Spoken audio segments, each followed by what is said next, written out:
What's up, YouTube? This is Too Raw for TV. Alright, so it's been a while since I've continued this list.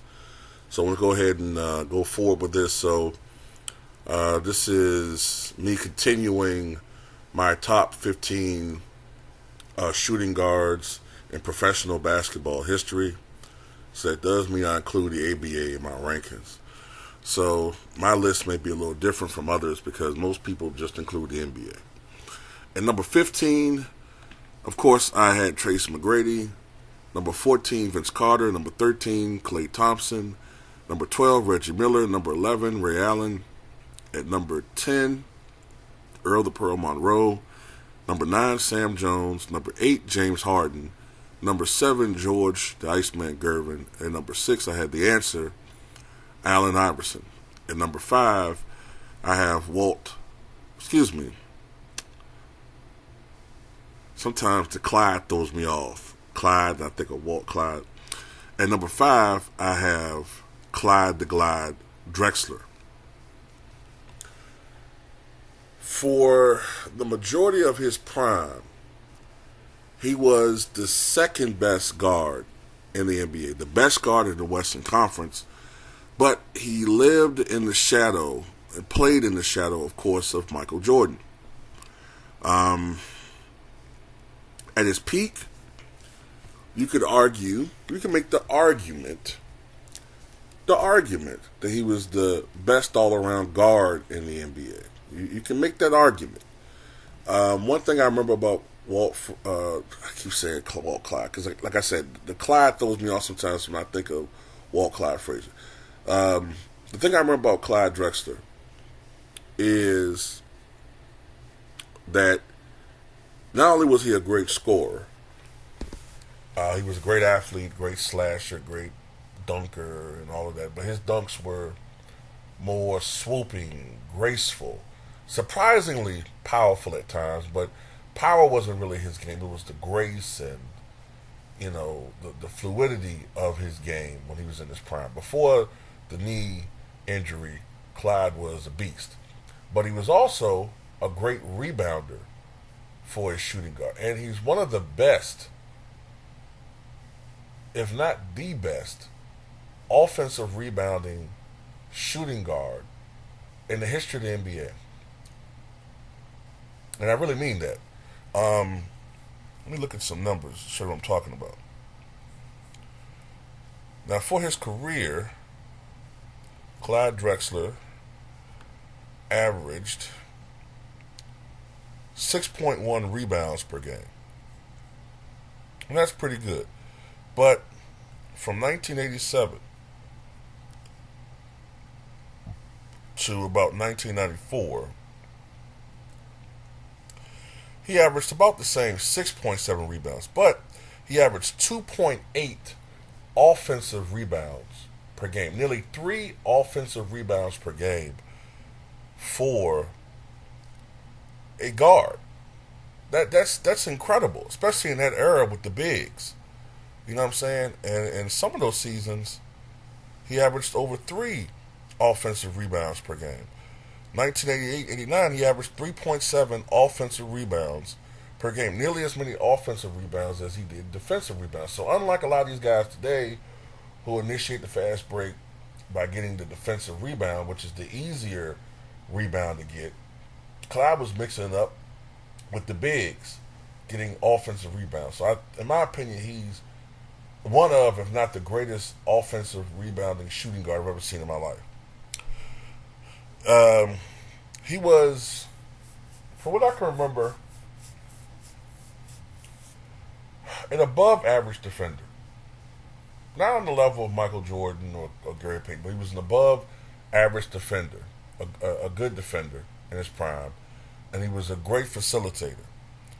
1985-86, he averaged a career high 8 assists per contest, and between 1985 and 1994, his peak years in the NBA, he averaged 22.8 points, 6.6 rebounds, 6.2 assists, 2.2 steals, 48% shooting from the floor, 79% from the foul line.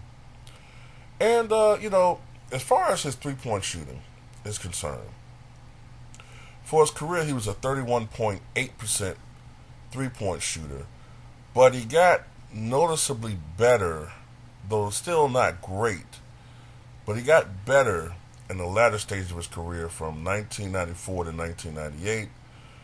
During those years, his attempts went up. He attempted 5 three-pointers a game, and he was a 34% three-point shooter during this stretch. So he got better as his career went on, and the three-point shot became more of a staple of the NBA. His best season is considered by most to be the 1991-92 season, and that's the year that he was in MVP consideration. I think he finished second to Michael Jordan in MVP voting that year. I think he was second. And that season, he averaged 25 points per game, 6.6 rebounds, 6.7 assists, 1.8 steals, 47% shooting from the floor, 79% from the foul line. He was considered a better three-point shooter than Michael, although, the percentage wasn't great. But for the era that he played in, 34% was considered pretty good. The league average at that time was around 33%. Now it's 36%. For his career, Clyde Frazier averaged 20.4 points. I said it again.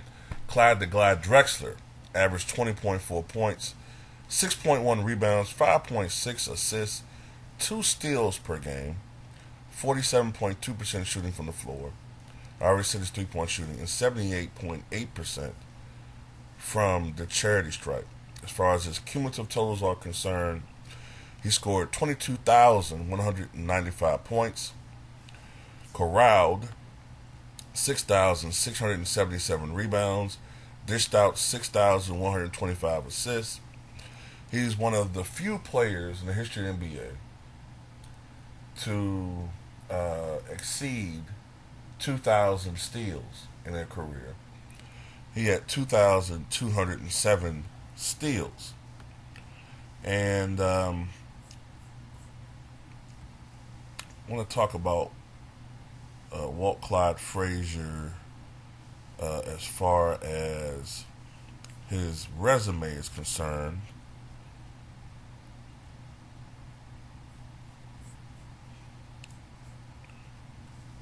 And give me one sec. As far as his resume is concerned, he was an NBA champion back in the 1994-95 season as a sidekick to Hakeem Olajuwon. 10-time NBA All-Star. He was on the 1991-92 All-NBA first team. Twice he was on the All-NBA second team. Twice he was on the All-NBA third team. He's on the 50th and 75th anniversary teams. His number 22 is retired by both the Portland Trailblazers and the Houston Rockets. In college, he was a consensus second-team All-American, 1983. SWC Co-Player of the Year, 1983. His number 22 is retired by the Houston Cougars. He's in the Texas Sports Hall of Fame and the Houston Sports Hall of Fame. And Clyde Drexler, of course, won Olympic gold playing on the original Dream Team in Barcelona in 1992. Clyde Drexler was born in 1962 in New Orleans, Louisiana, and lived in the South Park area in Houston, Texas. He attended Ross Sterling High School in Houston, where he was a classmate of tennis player Zena Garrison. As a sophomore, he made the varsity baseball team and tried out for the basketball team, but failed to make the cut. Drexler played as a 6'6" center as a senior, which probably explains his propensity for rebounding, especially offensive rebounding.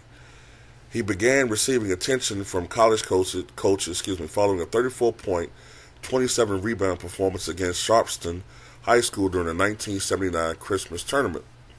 After graduating in 1980, he was recruited by New Mexico State University, Texas Tech University, and the University of Houston, the latter after childhood friend Michael Young told an assistant to head coach Guy Lewis that Drexler was the best player he had faced in high school. Houston was able to recruit them both due to Drexler's friendship with Young and his desire to stay home. Drexler majored in finance and worked at a bank during the summer. Lewis recalled in 2003 that he initially received hate mail from Houston supporters and alumni for recruiting Drexler, as they felt that he was not good enough to play for the school. Drexler and Young, along with Larry, I forgot to pronounce his name, man. I think it's Larry McCule. I forgot to pronounce his last name. Let me see. Okay, Larry Mashaw. Drexler and Young, along with Larry Mashaw and new recruit Akeem Olajuwon, then known as Akeem, comprised a Phi Slama Jama basketball fraternity that gained national attention for its acrobatic, above-the-rim play. And Houston made the first of Drexler's two straight Final Four appearances in 1982 when they lost to eventual champions North Carolina. He averaged 15.2 points and 10.5 rebounds, second in the Southwest Conference per game as a small forward, as Houston finished 25-8. The 82-83 campaign saw Houston return to the Final Four ranked number 1. They were matched up against number 2 Louisville and the Doctors of Dunk in the semifinals, which Houston won 94-81 following a brilliant dunking display by both sides, including a double pump slam by Drexler that Sports Illustrated writer Curry Kirkpatrick called "your basic play of the century."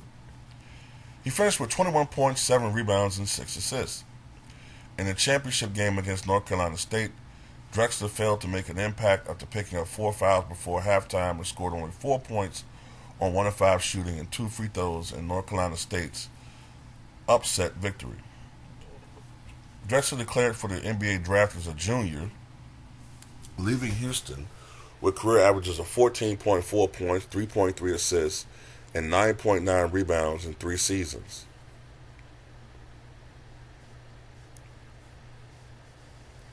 In the 1983 draft, Drexler was selected by the Portland Trailblazers with the 14th overall pick. He averaged almost 8 points in 17 minutes per game played in his rookie season. These all improved with more playing time in his second season to 17.2 points, 6.6 rebounds, 5.5 assists, and 2.2 steals per game. In his third season, Drexler made his first All-Star team, averaging 18.5 points, 5.6 rebounds, 8 assists, and 2.6 steals. On January 6, 1989, Drexler scored a career-high 50 points during a double overtime win over the Sacramento Kings. In the 88-89 season, Drexler led the the 89-90 season, Drexler led the Portland Trailblazers to the 1990 NBA Finals, averaging 23.3 points, 6.9 rebounds, and nearly 6 assists per game during the season. The Blazers, who were third in the Western Conference, made it to the conference finals against the Phoenix Suns. While Drexler only led in scoring in the final 2 games, the Blazers were bolstered by players such as Terry Porter and Jerome Kersey to a Game 6 series victory, with Drexler and Porter each scoring 23 points in the 112-109 victory that gave Portland its first conference championship since 1977. Of course, in that NBA Finals, they lost in 5 games to the bad boy Pistons. In the 90-91 season, Drexler led Portland to a franchise-best 63-19 record. He played in every game for the first time in 4 seasons and averaged 21.5 points per game while averaging 6.7 rebounds and 6 assists. Heavily favored to win the West, Magic Johnson's Lakers upset the Trailblazers by winning the Western Conference Finals. In the 91-92 season, he made the All-NBA first team and finished second to Michael Jordan in MVP voting, having averaged 25 points per game to go along with 6.6 rebounds and 6.7 assists while playing slightly over 35 minutes a game. The Blazers finished 57-25, best in the Western Conference. The Blazers lost just twice in the first two rounds of the postseason. In the conference finals, they faced the Utah Jazz. Teammate Terry Porter cited Drexler decades later as the key guy to get the ball to when it came down to late in the game to make plays. Portland won the first two games on the road before Utah responded with two victories in Portland. In Game 5, Portland won in overtime to set up a Game 6 in Utah. Porter and Drexler each scored 18 points in the pivotal Game 6 that the Blazers won 105-97 to clinch their second conference championship in three years. Drexler and the Blazers met Jordan and the Chicago Bulls in the 1992 NBA Finals. In the six-game series against Chicago, Drexler averaged 24.8 points, 7.8 rebounds, and 5.3 assists per game. But it was no match for Michael Jordan, who, if I remember correctly, in that series averaged 35.8 points per game, including scoring 35 points in the first half of Game 1 of the NBA Finals.